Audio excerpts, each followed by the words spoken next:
What's going on, YouTube world? Welcome back to the channel. Thanks for tuning in. I'm Dusty, and you know it, this is the Shred Academy.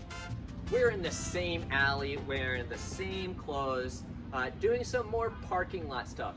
And a lot of people kind of reached out with some of my jumping videos and were like, people who can't manual aren't going to be able to bunny hop off the lip. And I don't agree with that. Let me get out of the way. The reason I don't agree with that is because I'm not very good at manualing. So let's show you, and then we'll talk about it. We'll break it all down. So hopefully you can have a little more confidence and get a little more bunny hop skill.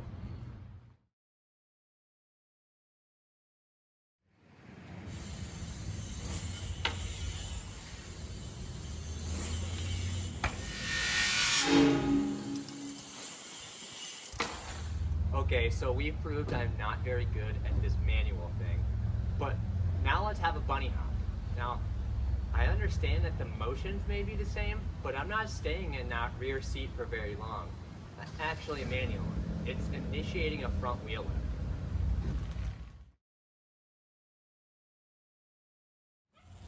People think this is the manual, but it's really not, right? Because a manual, you're so much farther down to create that long balance point. It's more like the wheel lift, like I said. Just a simple wheel lift is that. Just a simple wheel lift is that. A lot of people will try to keep their upper body over the bike when they wheel lift, and that just goes to my point that the upper body is the hardest thing for people to get used to getting back there. So here is a wheel lift attempt with my upper body too low. And just like I say, in the air, you're gonna bring your body to the bike. That's what's gonna happen here. All right, guys, we're gonna look at the difference between a front wheel lift and a manual. So here's a front wheel lift, okay? And now here is a manual. So let's take a look at the two and look at the differences. Now, a front wheel lift, the goal of front wheel lift would literally be to get your front tire up on something so that maybe you can do a rear tire lift and get the whole bike on top. So let's watch my hips. Now, I also do this little pre-bounce here. You see that? Yeah, I hate that. I'm sorry I did that. I'm not sure why. So we start with our body weight preload, and then our hips go back, okay? And now look at the position of my hips. It kind of just goes straight back from the seat tube. I'm not dropping my hips to create more of a counterbalance to keep going forward. Now from here, I'm gonna bring my hips up to continue that front wheel lift. Because if I had something tall that I wanted to get my front wheel on, okay, I could get my front wheel up there, and now I could probably do a rear wheel lift if I had something there and get my rear tire up there as well. Let's scoot ahead. We'll have a look at this bunny hop. Somewhat more aggressive entry, I will say. All right, body weight preload, hips back. Okay, now if we look at this, look where the seat post goes. It's basically going into my chest. And my hips are they are behind the balance point. This is allowing me to kind of push into the pedals while leaning back off the bar so I can continue forward.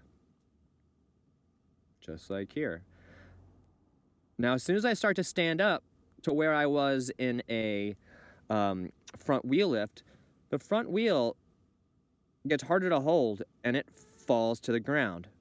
So our main difference between a manual and a front wheel lift is this initial hip position, right? See how kind of taller my hips are and they're just above, they're not behind the balance point of that rear wheel. And then we go ahead and look at this manual. So they are similar, but they're different in hip position. And upper body position and leg position. So same, but different. Let's go have a look at a bunny hop.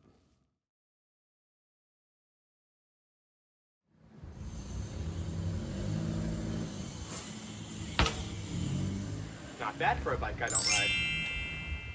All right, now we're gonna look at the front wheel lift thrown into the bunny hop. And I'm gonna preface this by, in this video here, this clip I'm using, I was track standing. So if you were rolling, I would like to see your upper body back here. We'll just forget that my body's there. Now my body weight preload does go straight down, and then we're gonna go straight back, initial wheel lift, right? Boom, okay?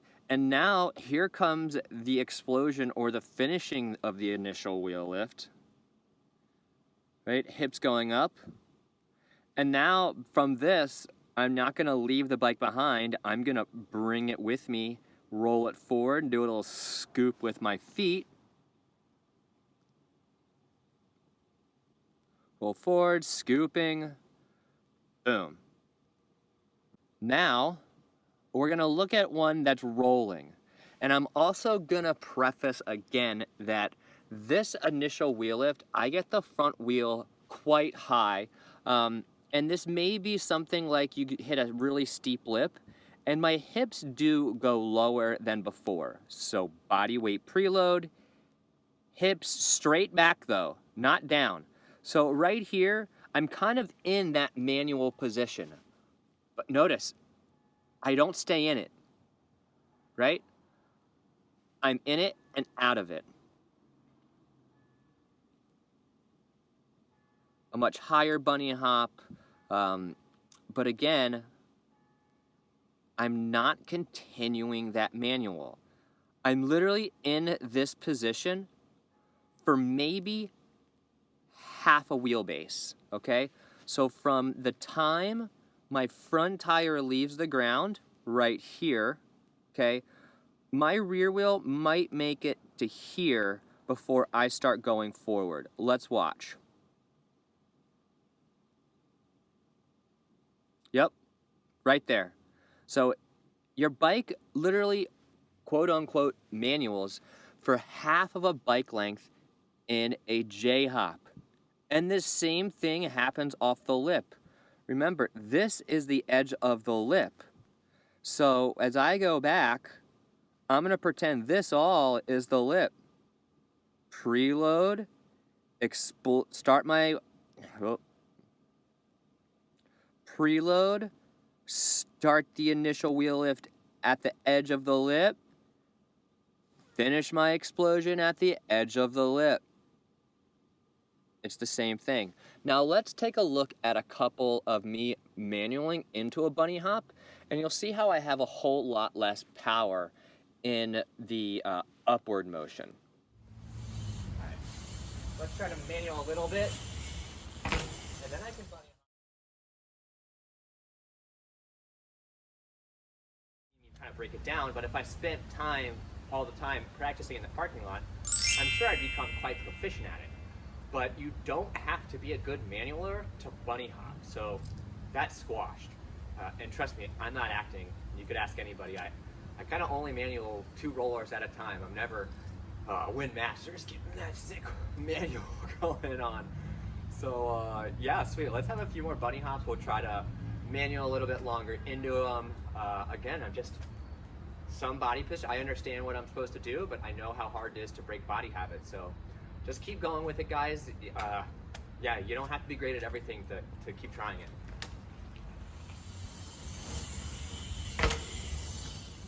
How about a nice slow roller? Oh, nope, nope.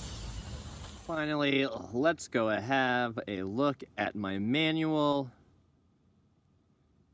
into my bunny hop, which it's a very useful skill, like I said. I mean, there's a bunch of times where I've kind of almost done this here because it helps kind of roll through some things and then you can kind of jump over some stuff. But it's not necessary on a jump. And as well, you almost get less power out of it because the motion that we start here stops, right? And then we have to just create this upward motion out of kind of like a super crouched position. Now, when you get really good at springing up from here, kind of like this, it's not that bad. But in all honesty, this, you know, down, back, up. It's all a motion that works together. And honestly, the down and back really help create a forceful back up. When you hang out back there, all that previous motion kind of just goes to waste. So again, I don't feel it's necessary to be a good manualer to either learn to bunny hop, or even more so, you don't have to manual to be able to J-hop off the edge of a lip. We saw in the previous clip that literally if we're quote unquote manualing in a J-hop, it's literally only for a half a wheelbase, right? And when I do manual for longer than a half a wheelbase, for a distance, my explosion is much less powerful. Myth busted. You can tell my upper body was just too forward on that one. I mean, the manual into the bunny hop is a really good way of getting used to the explosion part. Just the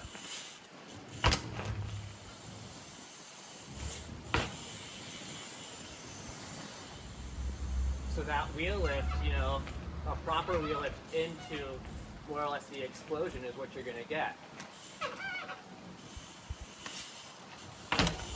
Right? Actually, I really like this bike, except for the brakes. Alright guys, that's going to do it for us talking about having to be good at manualing or know how to manual to either A, bunny hop, or B, be good at jumping and bunny hop off the lip for proper form. And it's just not true. I'm not very great at it. I am going to practice more.